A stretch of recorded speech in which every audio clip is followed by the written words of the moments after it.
Shalom, salam sejahtera bagi kita semua.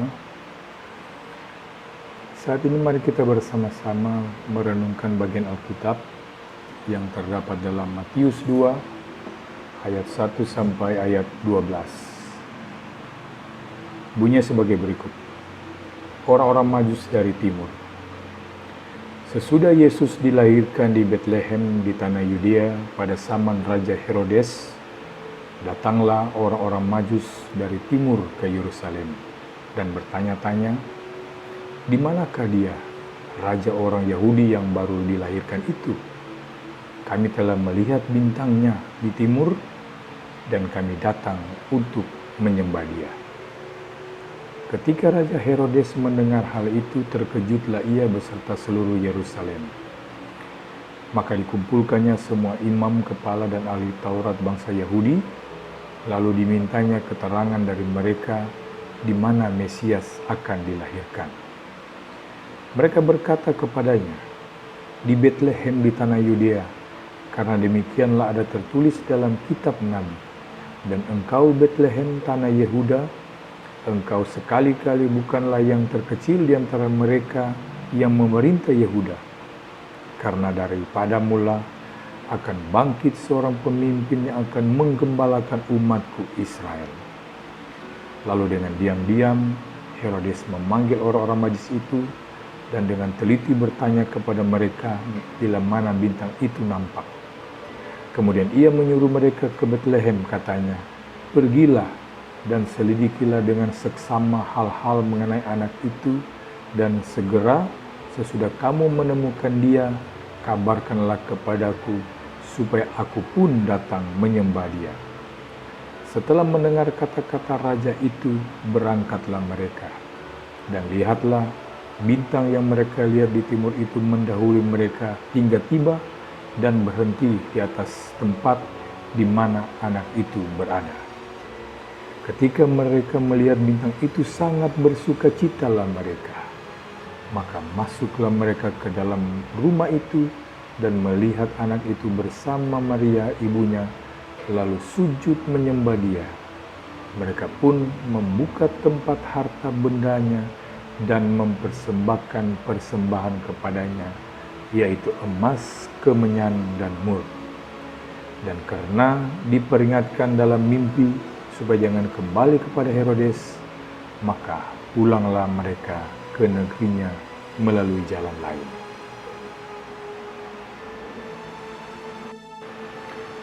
Saudara-saudara yang Kristus kasihi, siapakah orang-orang Majus itu? Kita tidak tahu. Menurut legenda, jumlah mereka 3 orang, dan nama mereka adalah Kaspar, Melkior, dan Baltasar. Ada yang mengatakan mereka adalah raja-raja. Ada pula yang mengatakan mereka adalah ahli-ahli perbintangan. Kita tidak tahu persis, sebab Alkitab tidak menyebutkannya. Dan kalau Alkitab tidak menyebutkannya, itu berarti tidaklah terlalu penting. Jadi kita tidak perlu mengarang-arang atau berspekulasi tentang mereka. Yang dikatakan Alkitab, yaitu pertama, jumlah mereka lebih dari 1 orang. Kedua, mereka datang dari jauh, yaitu dari timur. Kalau dekat pasti disebut dengan nama tempat mereka. Ketiga, mereka bukan orang sembarangan. Ini bisa kita lihat dari persembahan mereka, barang-barang mahal semuanya. Dari ilmu yang mereka kuasai, dan bahwa mereka tidak terkesan canggung di lingkungan istana Herodes. Dan kemudian 4, apa yang menjadi tujuan kunjungan mereka ke Yerusalem. Itulah yang dicatat Alkitab. Fakta-fakta ini telah membuat saya semakin mengagumi mereka. Kita sebenarnya harus iri dalam arti yang baik terhadap keseriusan dan keberhasilan mereka. Dibandingkan mereka, kita kalah jauh sekali, saudara. Kita harus banyak belajar dari mereka, paling sedikit dalam 3 hal. Pertama, Kita harus belajar dari mereka tentang bagaimana menata prioritas dalam kehidupan. Matius 2 ayat 2 mengatakan bahwa mereka bertanya-tanya, di manakah dia, raja orang Yahudi yang baru dilahirkan itu? Anda melihat sesuatu yang aneh di sini. Ini saudara, jelas-jelas mereka bukan orang Yahudi. Jadi apa urusan mereka mencari raja Yahudi yang baru dilahirkan itu? Menurut saya, tidak ada kemungkinan lain kalau orang sampai begitu serius mencari sesuatu, itu pasti karena mereka amat membutuhkannya. Tidak mungkin saudara, misalnya orang mencari onderdil mobil sampai ke luar negeri, misalnya ke Singapura atau ke Cina. Kalau tidak sungguh-sungguh memerlukannya, orang pasti hanya cari di dekat-dekat saja.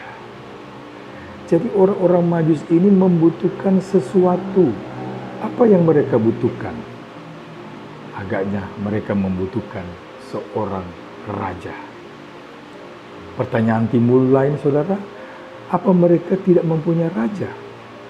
Jelas punya, malah mungkin mereka sendiri adalah raja. Kalau begitu, yang mereka cari adalah seorang raja yang betul-betul dapat mereka rajakan. Pemimpin yang betul-betul memimpin. Seorang yang dari hati mereka yang paling dalam, mereka hormati, segani, percayai, andalkan, dapat dijadikan sandaran yang dapat dipercaya dan kredibel. Dari ukuran dunia yang normal, sebenarnya mereka sudah memiliki segalanya. Mereka punya harta, mereka punya ilmu, mereka mempunyai kedudukan. Karena itu banyak orang bertanya, lalu perlu apa lagi mereka? Tetapi orang-orang Majus ini sadar apa yang tidak mereka miliki. Seseorang yang dapat membuat hidup mereka berarti.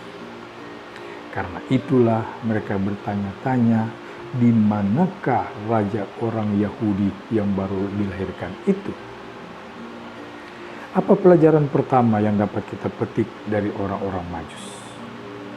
Sama seperti kebanyakan kita, saudara. Orang Majus itu merasakan ada sesuatu yang kosong, ada yang bolong dalam hidup mereka. Bedanya dengan kita, mereka tahu apa kebutuhan mereka.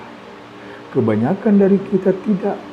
Seperti orang haus, lalu untuk mengatasi rasa hausnya itu, ia meminum air laut. Ia akan semakin haus. Tapi ia terus minum sampai celaka. Banyak orang begitu, saudara. Untuk mengatasi stres, satu sloki kecil whisky, membuat hidup jadi ringan. Lalu 2 sloki, lalu 3, lalu sebotol sampai celaka. Cuma tahu kebutuhan, tapi tidak tahu apa yang dibutuhkan. Untuk mengisi apa yang kosong dalam hidup mereka, orang-orang Majus itu mencari Yesus. Pelajaran kedua, saudara, mereka bertanya, di manakah raja orang Yahudi yang baru dilahirkan itu? Karena kami telah melihat bintangnya. Itu yang mereka katakan. Kita pun dalam hidup ini melihat bintang. Bukan cuma 1, tapi puluhan, ratusan, ribuan banyaknya. Namun tidak seperti mereka, kita tidak melihat bintang yang satu itu. Berbeda dengan mereka, melihat bintang-bintang yang banyak itu tidak secuil pun meninggalkan kesan atau makna apapun bagi kita. Di antara ratusan bintang itu, orang Majus tersebut melihat sebuah bintang yang amat istimewa. Mereka melihat tangan Allah, petunjuk Allah, tanda dari Allah. Nah, ini pertanyaan yang amat serius yang harus Anda tanyakan kepada diri Anda sendiri. Di antara 1001 macam perkara dalam hidup Anda, apakah Anda melihat Allah? Dalam sakit Anda, apakah Anda melihat tangan Allah? Dalam sehat Anda, apakah Anda melihat kehendak Allah? Dalam kekurangan Anda, apakah Anda melihat kehadiran Allah? Dalam kelimpahan Anda, apakah Anda mendengar tuntutan Allah? Orang Majus mengatakan, kami telah melihat bintangnya. Bagi kita, apa yang Anda lihat? Agnes Monica tentu kita lihat dan ingat. Sinetron kesayangan kita sudah sampai serial berapa, kita tentu ingat. Kompetisi Liga Inggris kita lihat dan ingat. Semua itu tidak salah untuk kita lihat dan ingat. Namun apakah seperti orang-orang Majus, Anda melihat dan mengingat yang terpenting, yaitu satu bintang di antara bintang-bintang? Apakah Anda melihat Tuhan di antara 1001 macam tetap bengek perkara-perkara dalam kehidupan Anda? Dan yang ketiga, orang-orang Majus itu dengan to the point menutup kalimat mereka dengan berkata, dan kami datang untuk menyembah Dia. Inilah yang menurut saya yang paling mengagumkan dari mereka. Soal merasakan kebutuhan akan Allah, banyak orang merasakannya. Melihat atau mengetahui di mana ia dapat bertemu dengan Allah, ini juga tidak terlalu istimewa. Tetapi semua itu kita tahu tidak ada artinya tanpa langkah yang ketiga ini, yaitu kami datang untuk menyembah Dia. Orang-orang Majus ini telah mengarungi perjalanan yang amat jauh, yang sulit dan berbahaya. Perjalanan yang memeras tenaga, memakan biaya dan berisiko tinggi. Namun semua itu mereka tempuh dengan rela. Tidak ada yang menyuruh, tidak ada yang mendorong, tidak ada yang mengundang. Kami datang untuk menyembah Dia. Dan ternyata mereka tidak sia-sia. Hasilnya juga luar biasa. Mereka bertemu langsung dengan Sang Baik itu. Saudara-saudara, setelah bercermin pada orang-orang Majus ini, kita patut mengkritik lemah dan kecilnya semangat berkorban orang-orang Kristiani sekarang ini. Untuk tamasya ke mancanegara, pengeluaran puluhan juta rupiah tidaklah disayang. Untuk makan di restoran mewah dengan teman-teman sekian juta rupiah tidaklah disayang. Untuk ke salon atau ke butik sekian juta rupiah tidaklah disayang. Tapi untuk saudara-saudara kita yang tertimpa musibah, alangkah sulitnya saudara. Ini baru soal uang, baru soal merogok saku paling dalam. Belum kalau saya bicarakan soal resiko kedudukan atau karir. Dapatkah kita bandingkan dengan apa yang dipersembahkan orang-orang Majus itu? Yang mereka persembahkan itu bukan cuma emas, kemenyan, dan mur, tapi juga waktu, tenaga, uang, bahkan ada kemungkinan kehilangan nyawa mereka. Orang-orang Majus mencari Yesus dan mereka menemukannya sebab mereka bersedia membayar harganya tunai. Yesus juga demikian saudara, berhasil memenuhi misi yang diembankan Bapa di pundaknya, yaitu misi penyelamatan bagi umat manusia, sebab Dia juga telah bersedia membayar harganya secara lunas. Nah, bagaimana dengan kita, saudara? Natal kali ini seharusnya adalah saatnya kita mengintrospeksi diri untuk memberikan persembahan yang terbaik kepada Sang Baik Kudus. Memberi tanpa syarat. Oleh karena itu, Natal ini saudara, pertanyaan yang harus terus didengungkan adalah persembahan apa yang kita bawa untuk Dia. Bukan apa yang akan kita terima dari Dia. Persembahan itu bisa berupa komitmen untuk melayani Tuhan lebih sungguh, bisa berupa tekad untuk membuang sifat dan kebiasaan buruk, bisa juga berupa tindakan kasih bagi orang-orang yang membutuhkan pertolongan. Dan dengan demikian,